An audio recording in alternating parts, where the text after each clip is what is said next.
Hello guys, সকালবেলা ঘুম থেকে উঠে গেছি, মাথাটা পুরো খচে আছে। কেন সেটা আমি জানি না, জানি বাট কী বলবো আর, বাদ দাও। আমার কাছে অনেক স্টোরি আছে এরকম বলার মতন, একদিন বলবো তোমাদেরকে পার্ট পার্ট করে ভিডিওটা। শুনে হাসবা, আমারই কত স্টোরি আছে, শুনলেই তো হাসবা শুধু। ভূতের কাহিনিও আছে একটা। যাই হোক, সকালবেলা আজকে ঘুম থেকে উঠেই দুটো বিস্কুট খেয়েছি, চা খাইনি, ভালো লাগছিল না চা খেতে। তো আজকে হালকা হালকা রোদটা তেমন নেই, জানি না কত ডিগ্রি আছে, বাট সেই দিনকার থেকে কম হবে হয়তো।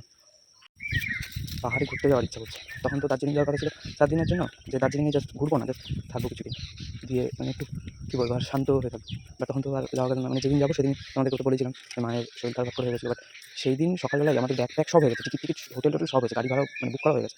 তো সকালবেলা মায়ের শরীর খারাপ হলো, রাতে ছিল আমাদের বাস। তো তারপরে ক্যান্সেল করে দেওয়া হলো, আর যাওয়া হলো না। এখন মনটা শুধু ঘুরতে যাওয়ার ইচ্ছা করছে। আমাদের যদি একটা পাহাড়ে বাড়ি বানায় দেয়, সব থেকে আমি খুশি হই। পাহাড়ে পড়াশোনা করবো, পাহাড়েই থাকবো, পাহাড়েই পাহাড়ই সব থাই আমার কাছে। ওটা বাজে, এখন তো মিস্ত্রি কাজ করছিল, তাই ওখানে বাবা মা আমি মিলে তাদের গল্প করছিল দোকানের পাশেই।